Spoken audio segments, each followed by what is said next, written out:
We here at Atlantic Bushcraft Adventures would like to begin by acknowledging that the Mi'kma'ki, that we are in Mi'kma'ki, the ancestral and unceded territory of the Mi'kmaq people. This territory is covered by the Treaties of Peace and Friendship, which the Mi'kmaq and Maliseet people first signed with the British Crown in 1725. The treaties did not deal with surrender of lands and resources, but in fact recognized Mi'kma'ki and Maliseet titles and established the rules for what was to be ongoing relationships between nations. We also want to honor and pay our respects to the 215 children whose remains were found on the property of the former Kamloops Indian residential schools last week. Residential school era in the dark chapter in Canada's history, with Indigenous families and communities continuing to experience multi-generational trauma as a result of this terrible system. This discovery hits close to home with many Indigenous peoples across the country and here in Nova Scotia who lost family and community members to the residential school system. We want our listeners to know that the National Indian Residential School Crisis Line is available to provide support for those affected. Emotional and crisis referral services can be accessed by calling the 24-hour National Crisis Line at 1-866-925-4419. In the words of the International Chief and former Commissioner of the Truth and Reconciliation Commissioner, Dr. Wilson Littlechild, it must be so painful not to only lose your child, but not know what happened to them and not be able to hold their ceremonies. Many people have unanswered questions about what happened. The work we commenced is far from over. Keep them in your prayers. Make the words true. Every child matters. At the end of this podcast tonight, there will be 2 minutes and 15 seconds of silence for the 215 children who never came home. So, formally, that's our acknowledgement. Tonight's episode is Cordage, though, and we are going to be talking about natural cordages, materials you can use for cordage, not necessarily natural, but things you may find in the woods. May even brush a little bit on some on natural cordage or purchase cordage. And we're also going to have Melissa come in after Lily gets down into bed and is done running around and such to kind of be our residential expert on this. If anybody has ever been to the Nova Scotia Bushcraft Gathering when myself and Melissa have been there, or Ben, and she has done, how many have you done now? You've done a couple courses on cordage making. So most people that have been there have at least seen Melissa, in passing at the very least.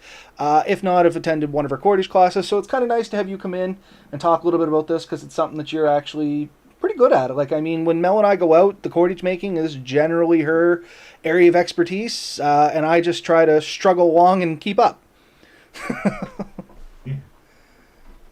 Yeah, I practiced a tiny bit, and I sat in on one of her classes, and it is a skill set that I haven't perfected yet, but I do have a lot of respect for it, and it's something that I think is worth talking a bit about because it's a major tool.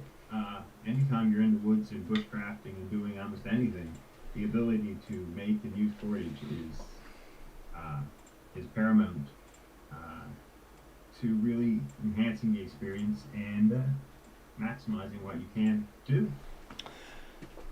No, that's completely true. And it goes greatly underappreciated how important cordage actually is, not only to being out in the bush and just enjoying yourself, but in a survival situation, it's incredibly important to know how to at least find cordage or potentially make some cordage because, it's going to greatly increase your chances of getting a decent shelter made. If you have nothing, it's going to help you in fire making. And it's going to help you potentially make or create other tools. You know what I mean? Like you could use, depending on what your skill level is, maybe a little bit more advanced than myself, for instance. But if you know basic cordage skills, you can make a bow, you can make a bow drill, you can, cordage skills and weaving skills go very close together. So, it just it's a building block that leads to more. Oh, yeah. Once you get cordage, the ability to potentially make things that would represent or similar to like cloths, to repair clothing, to make a raft. The sky's the limit is kind of the thing. You can use it for snares, Fishing line. fishing line, traps. Traps. I mean, there's so much you can do with cordage, and that's the thing is, eh, I think we all go with cordage, and we can talk briefly, I guess, about like cordages we love to take. I mean, everyone will talk about the paracord and the bank line. You get hard bank line, um, hollow rope like the am steel I use on Hmm. my hammocks and stuff. These are all great, but you have to have them. You have to like buy them at a store, and you have to bring them in. It's a lot to cart, and it's not impossible to lose, break, damage, or just simply not have enough. Uh, I don't know about you, but there's many a time I've gone to set something up, and I've been like, if I had 6 more inches. Well then, it's yeah, no, it's very true, and I mean it can even come down to as simple as like repairing a shoelace. A lot of people say, "Oh yeah, you can just cut the other lace in half, and you got enough to do both up." What happens if you break it a second time? You know what I mean? Like now you're really down to the bare nitty gritty. Or, as you said, maybe just you need to make something to strap something down on your backpack to make it that much more comfortable while you're walking in. Or often what Mel and I have done, like our bedrolls or something like that, you just lash them up and make handles on them. That way you're not trying to tie them to your bag or whatever. You can carry them independently of themselves. Yeah. So, I mean, there is 100 usage for cordages out there. And anybody that's taken rope with them, I'm sure appreciates it without actually realizing how much they're appreciating it. Oh, I mean, having enough rope to do a job can sometimes be the difference between getting your gear out, getting it comfortably, getting it safely. It's it's it saved me quite a few times having that extra piece of string or that extra piece of rope. Um, so think it's a great topic for the night. The big thing for me generally has been shelters. Hmm. There's a good area. Me and you, I mean, and to say briefly spoke of this today would be a stretch. We threw it out pretty quick. And one of the things that I think we had mentioned was even like the canoe, like making the old bird Yeah. canoe. And that was something I never even thought about either. Like, um, you just don't realize how often it gets used. No,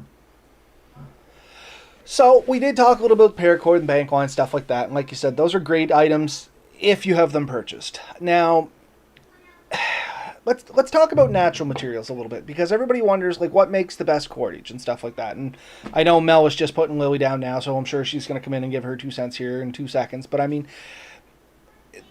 a lot of people. Sorry, let me backtrack a little bit. A lot of people don't really know what to use to make cordage, and there's believe it or not, there's no shortage of stuff in the wild that will make decent cordage.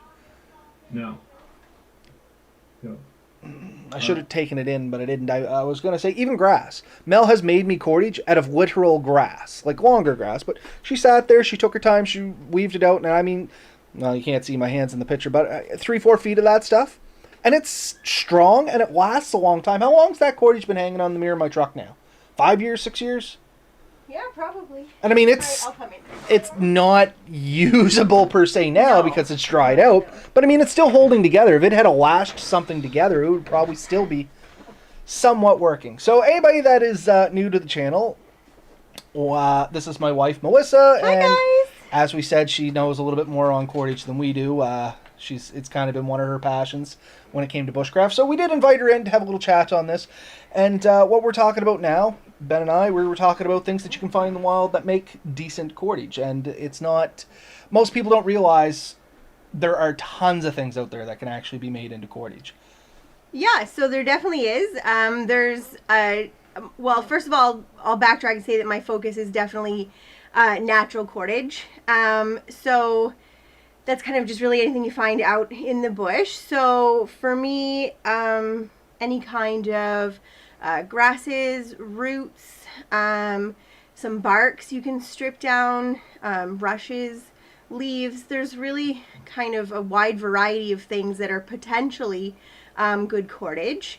Once you get a little more familiar with your foraging and your identification skills, you start to pick up on some other ones. You know, some are better than others. And really, honestly, don't stress about the scientific name of the tree that you stripped the bark from, unless that's your thing. If it works to make good cordage, great. If it doesn't, move on. I don't really harp on one thing's better than another, because like Robert said, I've literally made cordage, usable cordage, out of grass, like front lawn grass. I don't recommend it. It's probably not going to give you a very strong bow drill, but in a pinch or just for fun, it's a fun exercise in tediousness. But there are certain species, if you do kind of want to go that route, that are better than others. Some of the most common ones, at least here North America wise, are like milkweed, nettles, hemp, flax, cattail leaves, and also the stalks can be split and stripped. Willow bark, maple bark, cedar, roots, straw, and like I said, a various variety of grasses. I'm not going to get into naming those because honestly I don't really know them either. And then two of the other main ones that a lot of people forget that are included in natural cordage are sinews. So that would be like animal parts, and then also like horse hairs or other kind of like animal fur. So yeah, so a lot of different things can be used. I've often, like when I brush my dog, I'll do like the carding with the extra hair, and I've made like a foot long rope out of her fur, which is kind of fun to do. But I mean, it just goes to show, like, literally anything can kind of become cordage. I've heard of, I haven't talked to anybody personally or, you know, anything like that, but I've heard of people making rope out of their own hair to get themselves out of binds. You know what I mean? Like, had to tie something up. The one I'm thinking of is somebody used hair to try and make a bow drill. I don't know what the success was on that, because it was a story I read long ago. But I mean, it's just kind of one of those examples of literally it was a female. She had longer hair. She was in a bind. She needed to get a fire going. There wasn't anything around that was really creating decent cordage for her. So she literally used her own hair. She did a reverse wrap. I always want to call it reverse wrap 2-ply, but it has nothing to do with that. But anyway, it's a reverse wrap cordage. And I mean, she wrapped up a small thread. She did two of those, sorry. Now, how'd she do it? She did it once and then did it a second time or something like that. Like she did it real thin the first time and then she went over it and did it a second time. And apparently it gave it wicked strength. Hi, Steve.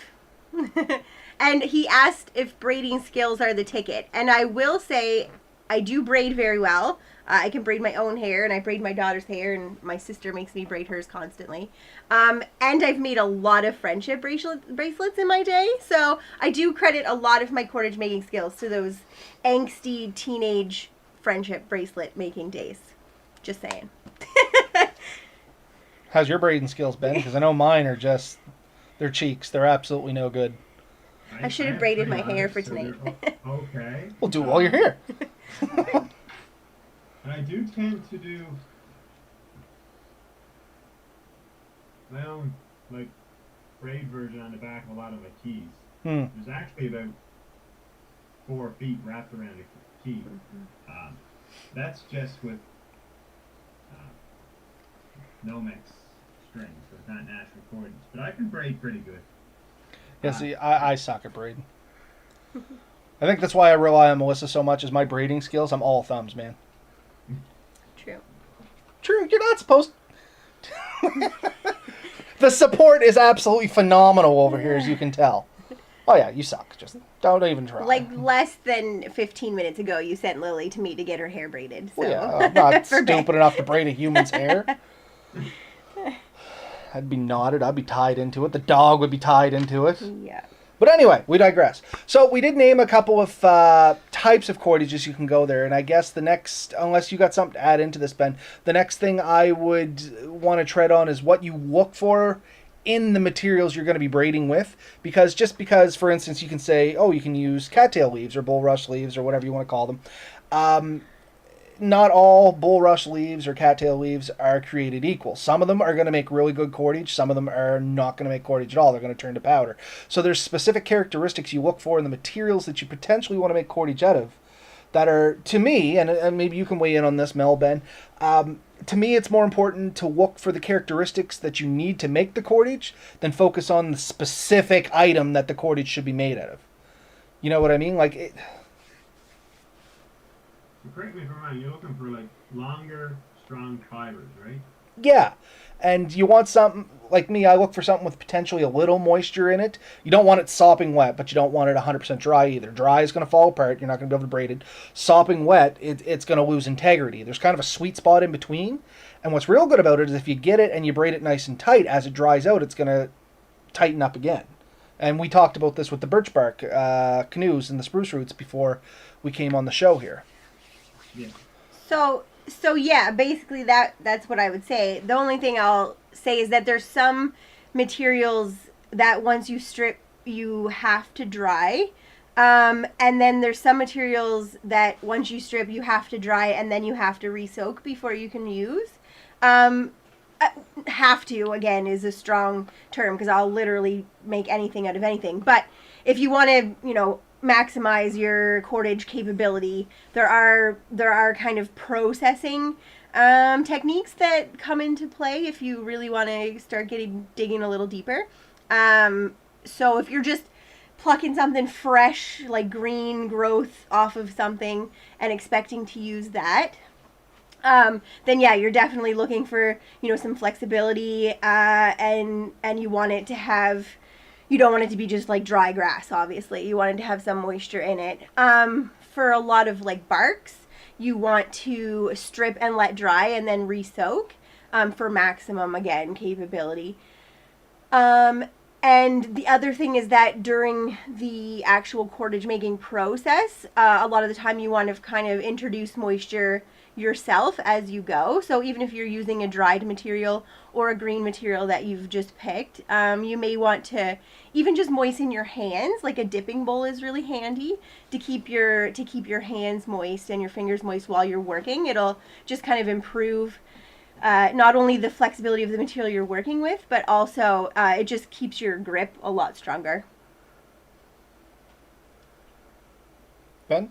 Okay, there you go. That's everything you need to know. We're done. No. I was going to say, you didn't leave a lot to the imagination on that. I can picture that though, because if it's something that's too wet, yes, can be slippery, but if it's too dry, it's also slippery. When you get that adequate moisture, you can, it's kind of thing when you're trying to pull something with the rope. Some people like spit on their hands. It's to get that extra bit of air. Yeah, exactly. The moisture on your hands while you're working the material, regardless of kind of the condition of the material itself, definitely just by itself will improve your grip, and your twist strength will get like a lot stronger because you can really give it, without your finger just like splitting. Plus you'll do like a ton of damage to your hands sometimes too. I was going to ask you, guys, I guess this is something as you do it, you're going to build up some calluses and some protection because, me and Robert, we have some pretty baby soft hands, so we're going to be pretty sore after trying to do. For anyone listening on the podcast, Rob just like rubbed himself. You're welcome. Yeah, no, so there's definitely some, if you're doing it all the time, some calluses that can be built up. Obviously, it's one of those things, because usually my go-to for everything bushcraft related is just grab gloves. Like, that's my number one tip for everyone, especially women. Just take some good gloves because everything is just going to cut you. But when you're doing cordage, what are you going to do? You need the dexterity and you need the grip and you really need like that. The textile feedback. Yeah, you need to be able to feel how tight it's twisting and releasing. And so it's really kind of a bare knuckle sport, and you will get some nasty like little fiber splinters, especially from the grasses. They do kind of tend to split and give you really, really sticky, prickly ones. And then there's also like some materials that you can harvest that are really hard on the hands. I mentioned nettles, I think. The stalks of nettles make excellent cordage. But you're gonna have some nasty processing to do before that. So I have seen, and maybe you can talk on this a bit, some cordage where they've steamed it. yeah, that would make sense because it would be the same as it would kind of defeat. You'd cut out like your drying, rehydrating process of like soaking. You could just like steam it right from the beginning. I have never done it, but yeah, that would make sense. I think I kind of know what. Oh, sorry, Ben. Go ahead. I was gonna say, I think I've seen it with spruce roots. I was going to say spruce roots I've seen it with, and the other one that I've seen with is certain types of... Oh, somebody's going to correct me on this, but I'm going to say ash. Ash is a wood that... The rings, like when you cut a tree and you look inside the rings, it has very prominent rings, and I know... And I think it's ash, and maybe I'm thinking elm. I'm not 100% sure in here, but one of those trees. Soaking it in water will actually cause the layers to separate, and when it's at a certain size, and I'm not going to pretend that I know exactly what that size is, because this is kind of getting out of my realm of comfortability, but I should really look into it. It's soaking, steaming it, it will actually separate those layers into almost paper-thin layers to the point where you can split them, strip them, and rebraid them into cordage. I usually do that by soaking, but yeah, that's totally the same process for sure. It'd probably be faster. If you had the availability to steam something that long, or boil it, I guess, is more specifically. I seen it in kiln drying, is where I'm thinking of it. Like, sometimes they would induce moisture to take warps out of wood and stuff like that before they kiln dry it. And certain types of wood, like it would just start flaking off. Audio's 3 to 10, just FYI. Does he need to be turned up, Steve? Or what's going on there, Ben? They're saying that your audio is down a little bit. Maybe I have to turn you up on my end. Well, let's turn it off. I don't think I have much. I can crank you up here. All right, let's go with that. We turned you up to full blast. Sounds distant?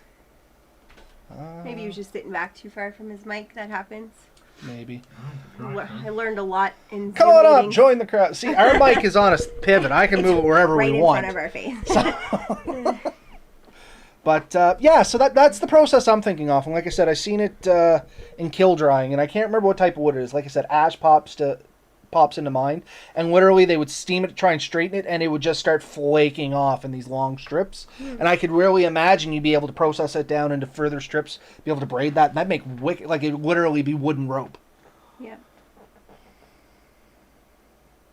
Yeah. I think they use the same method for basket weaving and stuff too, just to get the thin layers. You just go with a wider strip, really, if the only true difference there. Well, yeah, we mentioned at the start that braiding and weaving go very close hand in hand. They're similar skills, not the same skills, but similar skills. Another one I can think of. Weave. No, actually, no. You know what? I can weave. That's the funny part of this. It's kind of always been on my to-do list, I guess, but I just never made it there yet. Yeah, I've always liked the idea of cattail leaves and weaving. Mm-hmm. And the nice thing is that when they're fresh, they're very flexible. You can shape them, but once they dry, they become very solid, almost hard. Just hold on a sec there, Ben. This should be bouncing way up here, and it's not for some reason. I can try switching to a different mic, but I don't. I don't know. Let's. How's that, Steve? Does that sound any better, buddy? Our official audio tester over here. Yeah, Steve. He's not afraid to speak up and jump in. So. No, please. Oh, you guys. Yeah, definitely. Anytime there's anything wrong, you should just be yelling at the boys here to fix it for you. Yelling? I mean... Hey, can you hear me better now? We've been hearing you fine, so I must be a technical issue here. This is the first time for anybody. I'm not wearing my headset, and normally I keep the headset on, so I'm projecting through my normal speakers. And I did expect some minor setbacks. As anybody knows that has been on this podcast and listened to us from day one, sometimes, anytime Robert touches a setting on this, it's miserable. Like, we are back to square one trying to figure this stuff out. And I bet you what it was just that setting I did there. Probably what you were hearing, Steve, was Ben speaking through the speakers, which was coming through the mic. So I have you switched over to a proper line now. Hopefully that clears things up. So yeah, what were we talking about? Weaving. We were kind of going into weaving. Did I don't know how much further we're going to go. I don't know anything about weaving. That's all we know collectively about weaving. So weaving's done. That topic's been covered. Took all of 5 seconds. But I guess getting back to braiding. That is a first of Atlantic Bushcraft event. So there are some cordages that are pretty much ready use. And as Mel said, and you said too there, Ben, like spruce root. Spruce root's a great one that's ready use. We actually do have some vines floating around Nova Scotia as well that are ready use, but you got to watch yourself with vines because a lot of stinging, burning, and itchy kind of plants grow on vines unless you really know your vines, because I'm thinking like poison sumac, even poison oak, poison ivy, like they all kind of become viney plants and they look great to use as cordage until you find out that you probably shouldn't use them. Usually you find out not long after you go to the bathroom or rub your eyes. Not gonna lie, that's because most people like they have a tolerance to their hands, and it's once those hands start to wander that you realize.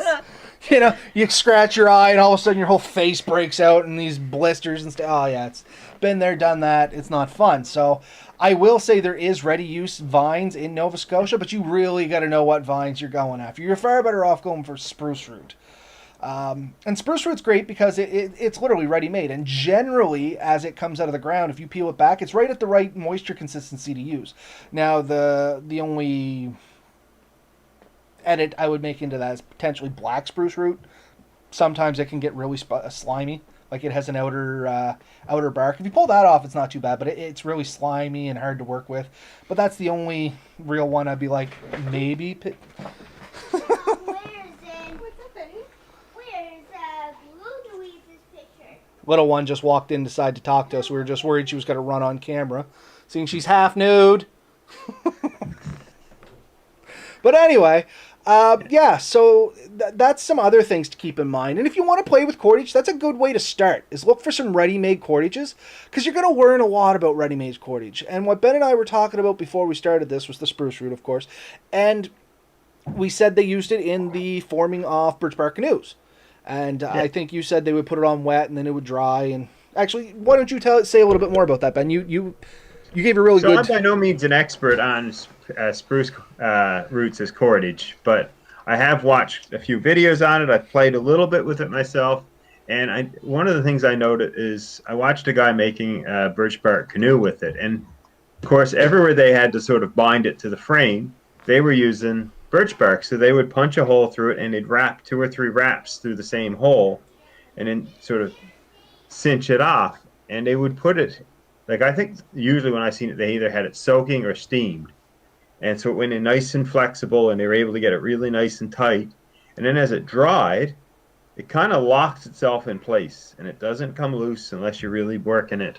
And then I think they sealed it with a bit of pine pitch, and it creates a very strong, very permanent system on a canoe. So you can imagine that that's very useful for stringing together a few pieces of pole to make like a tripod. You can use it to sort of then hook something in to make it like a fire, over your fire, like holding your pots and stuff. So it's something relatively quick and easy. And I think most bushcrafters can recognize a spruce tree. And so if you recognize a spruce tree, the roots are right there. So it's easy enough. You usually push a bit of moss aside, you can usually find a few and pull them up pretty quick, right? And I've seen people do bow drills with them and have success. I've tried, I've failed, but I know it can be done. Yeah. But like I said, just a good place for people starting out with cordage, because everybody starts somewhere. It's a good one to start with because they're ready-made. You don't have to do anything else other than recognize the tree and literally uproot some of the roots. And generally, unless you pull a ton of roots, it's not going to be detrimental to the tree to the point of killing it. It might stunt it a little bit until they recover from it, but it won't, once again, unless you destroy the root system. It's not going to cripple the tree too bad if you wanted to gain some cordage that way. In a survival situation, everything's fair, of course. I mean, I'd rather lose a tree than lose a life. And I've seen with that they've sometimes, especially I think with the slightly bigger ones, or depending on what you're doing, they'll half and even quarter the roots. because So they're that, super flexible. yeah. So that's a skill set in itself, just learning to split a root so you get a nice even uh, divide. You just split the end and you work it. And if it starts going too far to one side, you have to sort of put more pressure on the other side to get the crack to move over. You ever seen it done? Only in videos. Yeah. It's something I've played with varying successes. There's definitely a knack to it. There's a skill to it. Same as when we rode the waterfall, we were going to split a log, and unfortunately we ran out of time. And that's one of the skills I'd like to learn to do too, which you actually have the skill set for, and we're still going to attempt it one of these times. But it all comes back to practice, right? Regardless of what you're going to do, you got to practice these skills. And cordage is Yeah. a great one, an easy one to practice because you can practice it not only in the woods, you can practice it at home. Oh yeah. Yeah. So I guess moving on from the kind of single ply, which is what you're talking about, using kind of a root or whatever. After that, you're looking at so we're talking about 2-ply cordage is when it comes to doing kind of any kind of wrapping technique or cordage making technique with natural materials. So really all that means is that you have 2 strands. So you're usually looking for, like Steve said here on the comments, you're looking for something with some length. That's definitely your easiest route to take. No pun intended, I didn't mean root. But, and then really it's just kind of encouraging those 2 strands to come together. So there's 2 main hand techniques. One is reverse wrap. So you might hear reverse wrap, you might hear reverse wrap 2-ply cordage, even though the 2-ply is kind of inferred. And the other technique is like a rolling technique. So I typically do reverse wrap, but rolling technique has its time and place. If you're trying to make any amount of cordage real fast, if you're making really small cordage, or even just to kind of like speed up. If you have really long lengths, you can do it that way. And then you can, within rolling, there's finger rolling or thigh rolling, which is again just getting bigger, the kind of bigger body part you use. So it's the same technique. You're just doing it on your leg instead of with your fingers. And the rolling method, if I'm not mistaken, you're still using the 2-ply, but you keep them separated. And if this was your thigh, you would have the 2 strands rolling there, and you keep them separated. You literally just roll them over in your hand. So each individual strand is rolling independently of the other one, but ultimately that ends up braiding them together, kind of dealio. Well, it wraps them together. When you talk about braiding, you're talking about 3-ply Wrapping, cordage. yes. So it's braiding and wrapping are 2 completely separate things. If you want some technical knowledge in your day, but yeah. Technical. We're gonna witness a man get beat up by his wife. Verbally. I'm gonna see how far I can push this. So they were saying you could do it with like any kind of material in home or out in the woods. One of my favorite teaching materials, and Ben will know this because he attended my class, is toilet paper. Because I remember. it's so easy to just like super quickly show someone how to do it without having to go out and forage a bunch of leaves, whatever, all the things.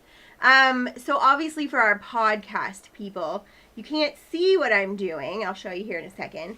But I will verbally describe it. Just so, build it up a little bit. So I will, hold on. So the first thing that you want to do when you've collected your 2 strands, Tissue. it might tissue, is to make sure that your 2 lengths are not the same length.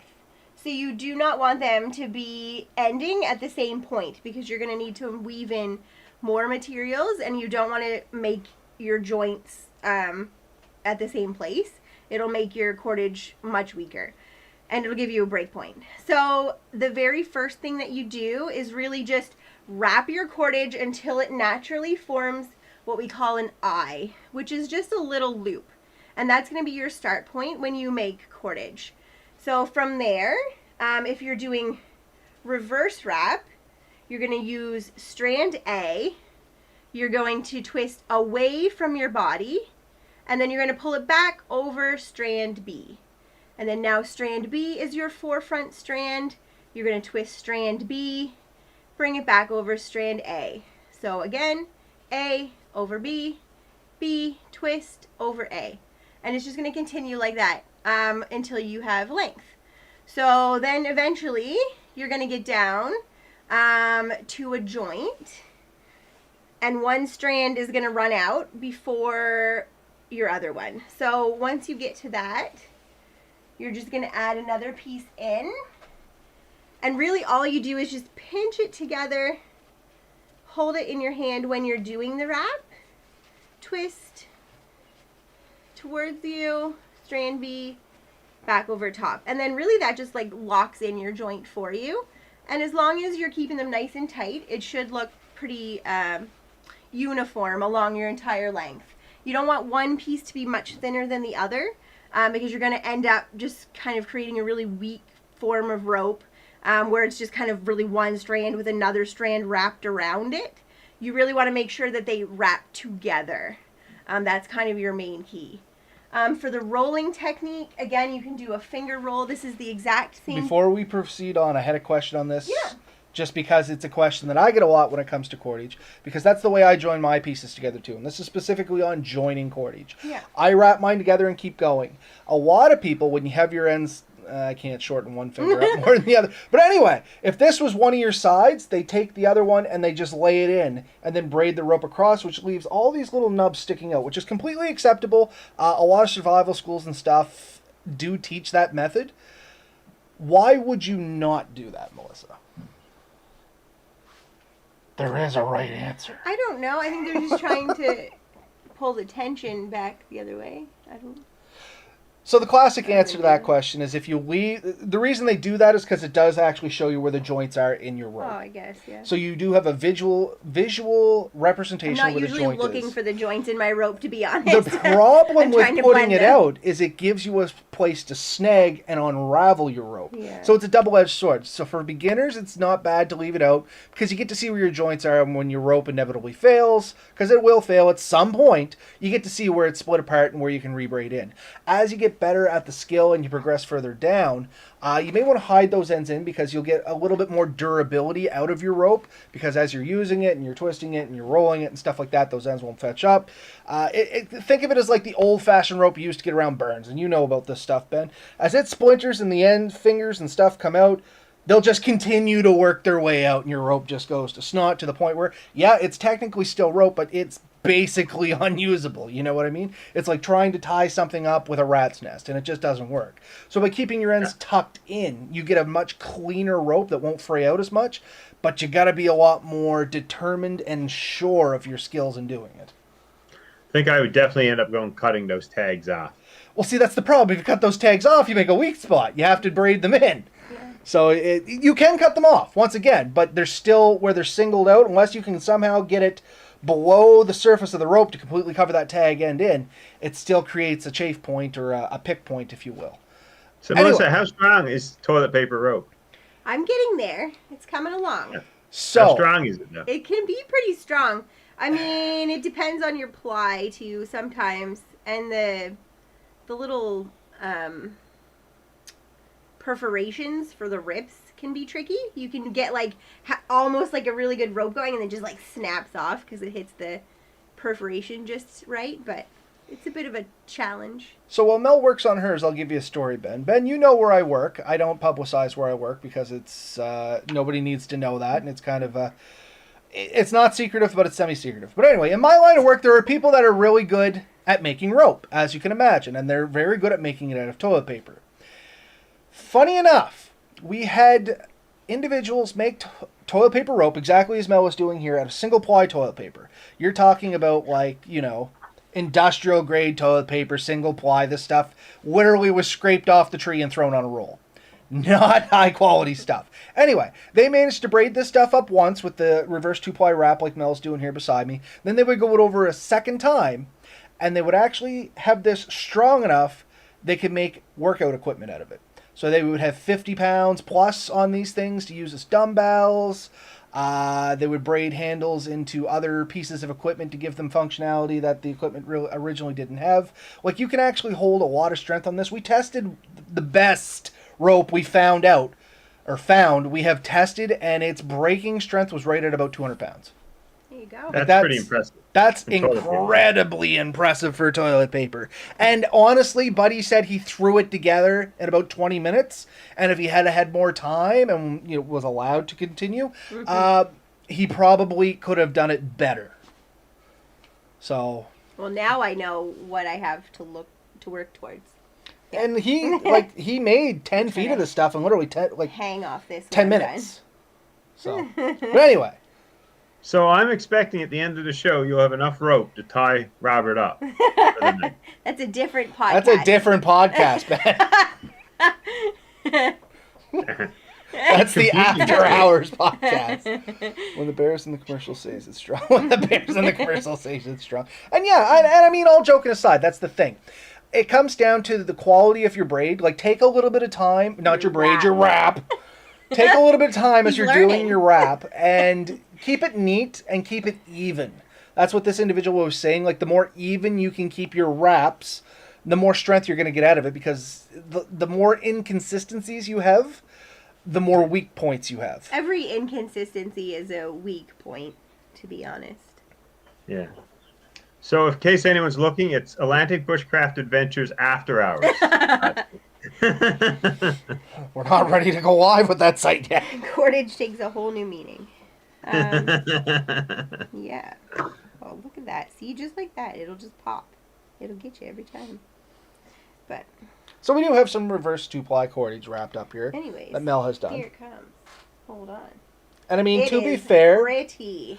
I'm not going to lie. This fluffier toilet paper isn't as good as the single ply. I had one really gnarly joint. You can see it there. Of course, I was going really fast. But I braided it back in. So, yeah.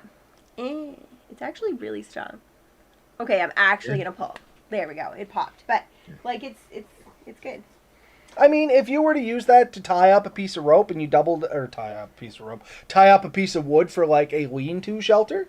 the downfall of toilet paper, of course, would not use toilet paper to do anything. Really, any amount of water is definitely going to wreck it, but realistically... Great for practice. Yeah, it's great for practice, but even at the strength it was, you put 2 or 3 wraps around a piece of wood, you could make that in shelter building, you know what I mean? Just at the strength that was at. I was really impressed with how strong we could get grass. Especially I found like the stock, the seeded stock, the round piece. I've played with that a fair bit, and it's you can get if you get a couple of layers on that, it's strong enough that when you try to break it, it cuts into your hand before it breaks. I would say the grasses are probably my favorite thing to work with because they're readily available. Yeah. And if you get around a beach, like a sandy area, the crabgrass that comes down there, the long blades, a little harder on the finger to roll. It will cut you. See, but if you can get some rope made out of that stuff is amazingly strong. What are you doing out of bed again there, Bigwig? I went to the game at fireworks. Okay, buddy. The little one wants to watch fireworks. But, yeah, so if anybody gets out around, like, where I'm thinking here is Melmurby Beach has tons of crabgrass, and it's harmless, but you can make some wicked rope out of crabgrass, and I mean strong rope, strong enough that I used it to, what did I use it to tie up? I actually used it to tie up somebody's exhaust. That's what it was, literally. On the run repair. Don't get me wrong, it only lasted maybe like 20 minutes, but it was enough to get them up the road. That's all they had to do. They had to get to the end of the road to get to where somebody could, wire it up properly or repair it properly, whatever you want to say. But anyway, it was literally just some crabgrass, reverse twisted ply, and it held up the exhaust. And I mean, exhausts aren't heavy, but they're not necessarily light. I think it was like around the mid-pipe or something. But anyway, it did the job, is the case in point here. So what you got going there for us now, Melly? Okay, so, like I said, I typically do reverse wrap. So there is a rolling technique. I'm not the best, but I can show you. So, finger rolling. So you're going to start again with your eye and your 2 lengths. You're going to roll it together. Now, for finger wrapping, you just kind of, finger wrapping, you just push it along your finger so that the 2, I already messed it up. You want to keep your 2 strands separate. and you're kind of simultaneously rolling them both. And then as you do that, you release your top end where your eye is, and it twists itself. So again, you're going to roll away from yourself on your finger. It makes it really tight. I'm keeping them I separate know, just right? for demonstration The purposes. toilet paper, also this one requires usually a lot of hand moisture to do, and my hands are dry, and the toilet paper is literally the worst material for this technique. But again, so rolling, and then releasing, and it'll twist itself. Well, I twisted it, but you're welcome.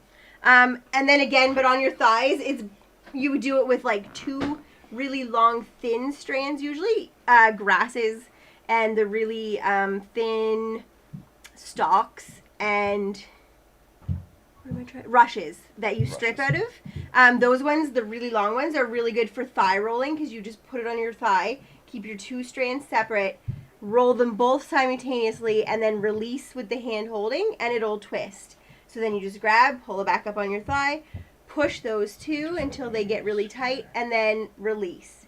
So it really does the twisting for you. It can be a much faster method, like I said, with the really long materials and with the thinner materials. With anything really thick, you're definitely gonna go reverse wrap to at least get it started, because you're just gonna drive yourself crazy trying to get it going. Maybe it's called razor grass. I should also say I always call it reverse wrap, but some people may hear it as rope lay. That's the other term. It's the exact same thing. Rope lay or reverse wrap, same technique. Finger rolling or thigh rolling, same technique. So just in case you hear those terms. Open a new tab. There we go. So we did have a comment in there. I called it crabgrass, and the comment was must be different names from Virginia. You're probably, I guess the correct name for it is razor grass. That's probably what you're going to be looking at. It's a long, thin, bladed grass, and it literally, the name razor grass is quite fitting because it can so cut you. sharp. I guess locally we always call it crabgrass kicking around here, but you are correct. The technical name of that is razor grass. I had to look it up to be sure, but I did. I looked it up. So, just sort of kind of asking here, like, grass kind of has that natural barb. Like, you can rub grass one way, it's usually pretty smooth, but if you rub it the other way, it'll actually dig in quite hard. Mm-hmm. Does that kind of help lock it in place a bit better over some of the other materials? Yeah, a lot of the natural materials that have kind of that fibrous barb to it, it definitely can help kind of hold the tension for your twist, for sure. Now, a material I love to use, but it's incredibly hard to find in Nova Scotia, but you can find it. It's mowing. You can take the stalk out of a mowing, you can tap it, and it'll actually come out in long fibrous pieces. And man, it makes wicked rope. But it like I can think of 5 places in Nova Scotia I've seen mowing, but I know you can get it. And for some of our sawgrass, yeah, then maybe that's another name, Patrick. I'm not sure, but razor grass is what I looked up. I know down south you can get a plant called yucca. Yeah. Is that it? Yucca? Yucca is an amazing natural agave fiber. as Agave. well in the southern. Is that the one where when you take like the spike off the end of the leaf? Yep, and it comes out with a strand. It's basically a natural needle. You can sew up clothes and stuff with it. Yeah. That's a yucca plant. Yeah, that does not grow here. No. You're getting down into probably like Arizona and stuff like that to get yucca, I think. But I have seen yucca. I have traveled to southern states, southern states for me, and I have seen yucca, and it's an amazing plant. At the time, it was all only pointed out to me. I didn't really acquire any yucca because I imagine they would not let me take it back across the border or any of that. But I've heard it's like, from videos I've seen, and Mitch Mitchell is the one I'm thinking of. He can do some amazing stuff, and he's just down in, I think he's in the upper states, Mitch Mitchell. Yeah. And Hi, Mitch. We love you. He does, what?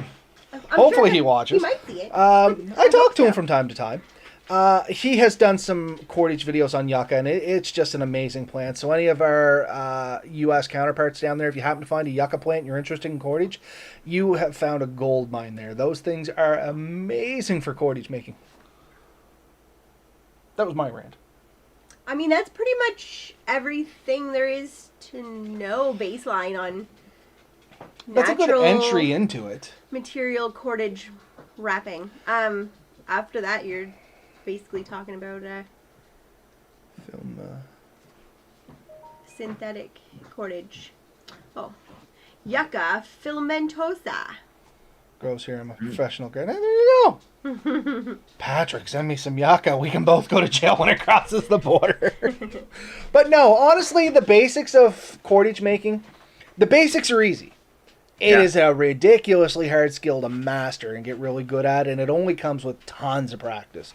And like Mel said, a lot of her skills come from probably braiding and stuff like that. Oh, did you want to talk about like 3-ply braids or anything like that? Or I mean, that's getting into advanced plating, whichever way you want to call it, and that's a whole other technique. It's braiding. I can show you if you don't know what I was going to say the only time I've ever seen braiding used in cordage is when you're using like what we call popple here, poplar. It's actually a trembling aspen or a silver aspen or something like that. The young of that, you can actually shell out the outer bark and split it, and you can do a 3-ply braid onto that, which is what I've just a basic braid as far as I ever knew it. And it will come out to a rope material. It's great when it's green. Once it dries, it doesn't hold up that well, unfortunately. Again, you just start with an eye. You add your third strand after that, typically. If you're making cordage. Obviously, if you're braiding hair, that's a whole other process. She's making tassels for the after hours show. Oh, see, look. See, this is what happens sometimes. You get just a disaster when your toilet paper rips and flies across the room. All right, so try that again. Here's your 3 pieces, and then, so this one is a technique where you usually secure your eye. You don't try to hold it and work with it at the same time. Whereas the other ones, you usually are holding your eye and then twisting. For braiding, you want to secure your eye and work off of it. So then it's just strand B over strand A, and then strand A comes up over C, C goes up over A over B, and you just crisscross, until you have a plait or a braid. So there's also, there's 4-strand plating, there's 5-strand plating, and then there's a whole bunch of other, I mean, the friendship bracelet, different techniques you can do. I mean, buy yourself a book designated for, 15-year-old friendship bracelet makers, and you can find yourself a whole wide variety of braids and kind of string interlocking. But, so that's your main one. Yeah, you have single strand, so you'd have roots and things you can use in their natural state by themselves. You'd have 2-ply, which is either reverse wrap or a rolling technique. You'd have 3-strand, which is plating or braiding. And then after that, you're getting crazy. So, just going to throw this out because it came to me while you were talking earlier. An awesome tool to keep in your pack for this is a safety pin. Oh, Because totally. I've often seen people, especially they safety pin it to their pants, and they work from there, so they get a nice secure location to sort of work away from when you're doing like a braid and all that. Like, Yeah, so it's definitely one of the handiest things you can have. I mean, I've done it where you're like crouching and then you just like pin the eye with your foot, and then you're kind of in this little Gollum from Lord of the Rings pose while you braid. Precious wants her own rope. So I mean, if you want to be more comfortable than that, then yeah, either safety pinning it, or you can even sometimes you can just like hook it on a little stub on the tree and start off from that. Once you get going, it's not so bad. You can kind of just lock it really anywhere. Even like sometimes you can use your pinky fingers. Once you get longer, you just kind of lock it between your pinky fingers, and then you use, the forefinger and the thumb to continue your braid. But yeah, to get it started, anything that you can carry that you can secure it to, and a safety pin is definitely the go-to for the. I'm not gonna lie. Like after 3-ply braiding, no good for me. But what I use is I use it in between my toes a lot. Yeah, Like I'll lock it in between my big toe and whatever, and that's how I lock it in, because All the monkey generally when I'm poses. doing 3-ply braiding, I'm using larger materials. Because the thing with 3-ply braiding is it's a little easier on the material itself, potentially, depending on the materials. you lose a little strength out of it. I mean, if you have really good materials and you 3-ply braid it, you're going to get a really strong rope. But the benefit of the 3-ply is it's a little bit more delicate on the materials you're using. That's why I said you can get away with using popple or aspen bark or something like that, because it's a little bit more delicate and you're just kind of folding it over itself instead of wrapping it together. Yeah. So you're getting that 3-ply strength without any of the damaging rolling and stuff, but unfortunately the rolling and stuff adds a ton of strength to it as well. That's the thing. The problem is that if your individual strands aren't by themselves strong enough, plating them together really isn't going to increase your strength enough. You're just going to end up snapping kind of each individual strand once you apply the weight to it if it's not strong enough. So that's why, and you can reverse wrap some cordage and then braid that cordage together. I've definitely used that technique, and it, you're getting the strength of the reverse wrap in your raw material, and then you're using that decent cordage to make thicker, stronger cordage. So that's kind of where it comes into when I usually use it like that. Yeah. Sweet. Well, yeah, I think that's... I don't know anything about... I forgot the exact same word last time I was on the podcast. Rope. Knots? Nope. The certain kind of rope that Synthetic everyone rope? uses and thinks they're so Paracord? cool. Paracord. Jeez Louise, what is my problem? It was the exact same word I forgot last time I was on the podcast. For whatever reason. Paracord is something I know nothing about, but it has like all those fibrous strands, and it has a wrap around it. And if you look at the actual way that it's made, it's interesting, but I don't know anything about its tensile strengths and things. Well, 550 is supposed to have 550 pounds, and 710 is supposed to have 710. But you'll find that paracord stretches, and it binds in water. So, yeah, unpopular opinion of the day is paracord sucks. Paracord has its uses. It's better than nothing, but it's not the almighty rope that it has been made out to be. And yeah, here's Atlantic Bushcraft's unpopular opinion. Paracord's not bad, but it's nowhere near as good as what it's been made out to be. It is not the miracle rope that it has been made to be in other places, and I'm not going to name names or point fingers because everybody's entitled to their opinion.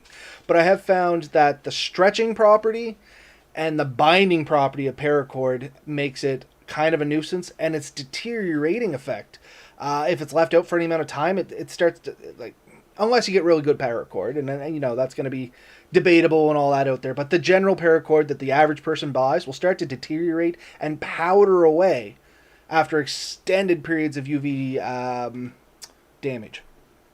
I was doing some work in my backyard this week, and one of the things I found is I needed to increase the strength of my pull, so I ran it through a couple of loops and pulled like a pulley system, which you can get away with a lot of ropes. And I found that the paracord almost instantly cut itself off. Yeah, and it probably would, Right. because paracord will cut itself pretty easy too with any kind of binding strength against it. Yeah. So a lot of other ropes will actually slide against themselves without doing much damage. They can handle that. Paracord, with the type of weave it is actually quite abrasive to itself and other objects if you pull it around. And the stretch, like the first length, because I was trying to put some pressure on a tree so I could cut it and make sure it fell where I needed it to. And it was the only rope I could easily find at the time, because a lot of my rope is just not where it's supposed to be right now. And as such, I had a fair bit of trouble, and it was useless for what I needed it. Yeah, it's great in the fact the outer jacket's usable for something. Each of the individual strands can be used for something different. But honestly, I'd much rather take the rope meant for what I need than one rope hoping it does a whole bunch of jobs okay.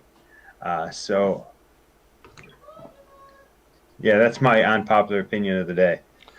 I don't think it's unpopular, though, is the problem. I think the more people used it... The thing with... And this is my 2 cents on... My 2 cent rant on paracord. At the time, it went through like wildfire until people really started using it for more and more things, and then they the kind of shortcomings off it. So I think it's just now that it's been out there, it went through its real popular phase, and it's kind of on the decline a little bit. I don't think it's unpopular anymore. There are better ropes out there. You mentioned Amsteel. That's a great one. I mean, it's an amazing rope. It's a little bit expensive, but I mean, it's an amazing rope. And I'm now seeing it. It's easier to get like on Amazon and stuff, and actually decent prices. But you're buying like 300 feet at a time. Yeah. And I mean, some people may not want that kind of length, but at the same time, you know what? Buy 300 feet. Most people buy paracord at 100-foot lengths, and I used to carry 3 rolls of that in my bag. Yeah. So, I mean... Yeah, if I had a choice between 100 feet of paracord and 100 feet of Amsteel, I'm going to tell you 100% of the time what I'm going with. It's going to be the Amsteel. Steve says he bought a lot of local rope, actually not a lot of paracord. And you know what, Steve? You're not missing anything. And there's some gimmicky paracords out there that are okay-ish. You and I have talked about that one, that like the strands inside. One's a fishing line, one's fire. Like there's some cool things that come with it. Don't get me wrong. It's just not the best all-around rope you can get. As Ben said, I would much rather run in the woods with 100 feet of Amsteel than with 100 feet of paracord. Yeah, well, the same size Amsteel, I'm going to be able to easily pick up 2,000 pounds, and the stretch is like minimal in comparison. Oh, there's notes now. You're good. All right. But anyway, we kind of talked about our paracord. We talked about cordage in general. We're coming up on our hour. I think we've kind of... have you checked out Survival Paracord? Patrick Yes. just mentioned out. And yeah, we have actually checked out several different types of paracord. Actually, I think... Can you look right on that shelf there, Mel, and see if there is a red and black paracord with a fancy band around it? It's actually the stuff we were just talking about that has all the different strands and stuff inside it. Just a reminder so that you remember what to say. See, the thing I love about it is you do get a lot of stuff in one package. But the thing I kind of don't like about it is you basically degrade it or damage it to get each of those items. Yeah. And this is the Survival Paracord that I was talking about there. Show links for the Amsteel. Amsteel, correct me if I'm wrong, is a brand name? Yeah. And we're running... I think it's actually Nomex cord is what it technically is. Nomex. No, not Nomex. No? It's not Nomex. I can't remember the material it is. But anyway, well, Ben's looking it up there. Dyneema. That's it. This is the Survival Paracord, and that's actually a brand name. We have no affiliation with them. And it's good cordage, don't get me wrong. I have nothing bad to say about this cordage other than it does suffer from the same shortfallings that we've always already mentioned. It does stretch. It does cut into itself, but this is the stuff. Is there a knife right there, Melly? There must be 100 friggin' knives there. Very top. Sir, I just sent you a link. You can flick it up there. There are 4 to choose from. They call it a UHM WPE, strong lightweight blue rope. 7/64 thickness, has just shy of 2,000 pounds of strength. Is that a wrapped? It is. Yep. So yeah, this is what we're talking about when we say Amsteel. Not, like I said, Amsteel itself is technically a brand name. So Yeah. it's kind of like Kleenex and tissue paper. Kleenex is a brand name. Tissue paper is the actual product. Amsteel's a brand name. This is the actual product. So yeah, sorry, we are using them interchangeably, and I do apologize for that. So But, you can get different thicknesses. Obviously, the thicker, the stronger. And there's a couple other brand names you also hear.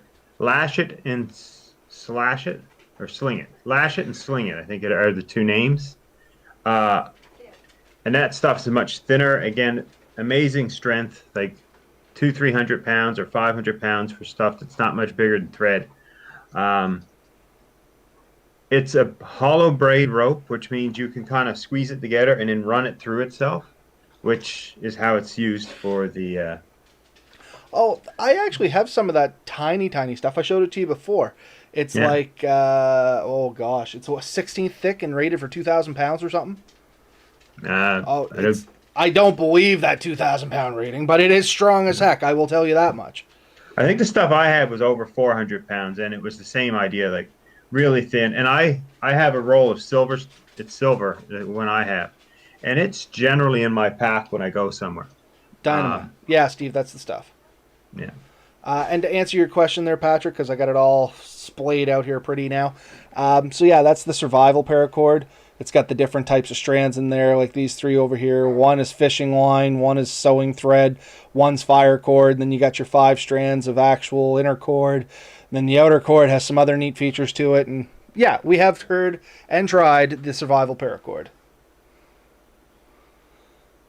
When Noah Nell joins? Oh, do you mean Melissa, my wife, Pat?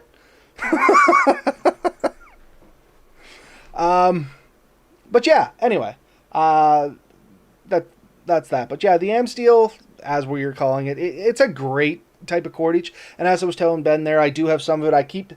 It's about the size of bank line is what it is. Maybe a touch bigger than bank line, but it is ridiculously strong stuff. And I mean, I put a stick around it and I could hold my weight up, and I'm not a light guy. Like, I'm 300 plus pounds on a good day.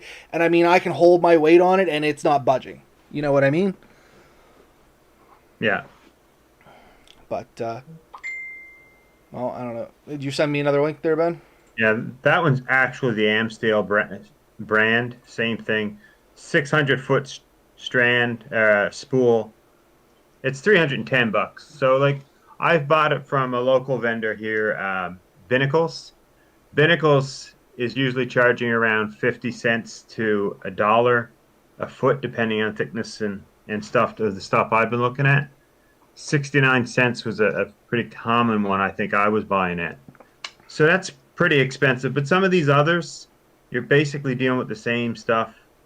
Um,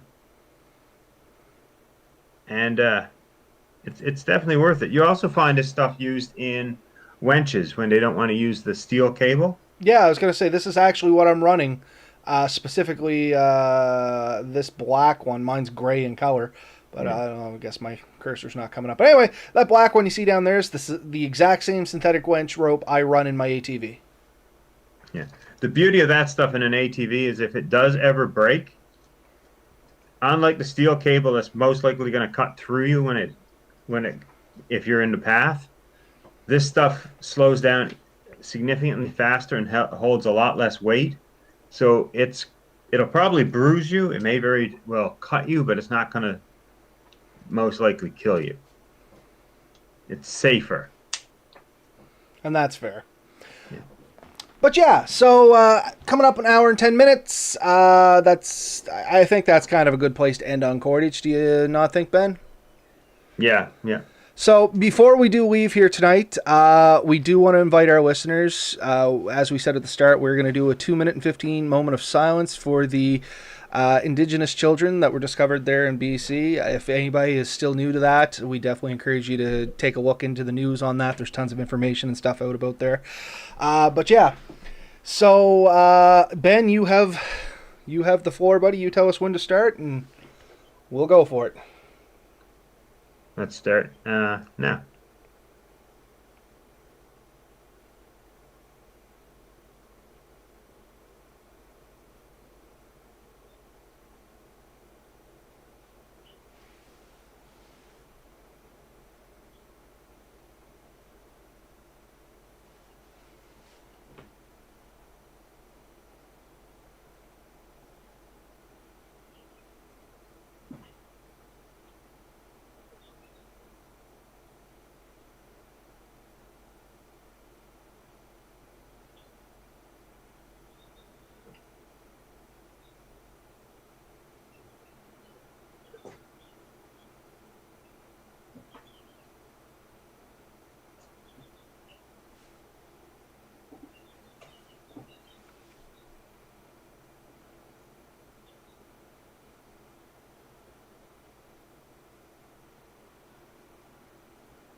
and it's done.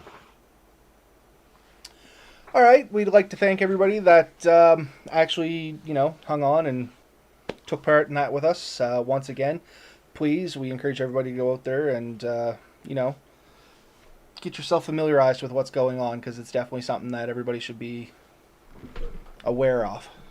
Yeah, And thank you everyone for helping us honor the unceded territory of the Mi'kma'ki, and also the memories of the 215 children that were discovered here in Canada. Yeah, it's a horrible thing, and we really have no words. But we're looking forward to seeing everyone hopefully next week. We'll have a new topic, a new discussion. And like we say, get out there and explore, do things. The province is finally opening up, so we have some opportunities there. So see you all next week, hopefully. night, Bye. everybody. Bye everyone. Thanks again for having me.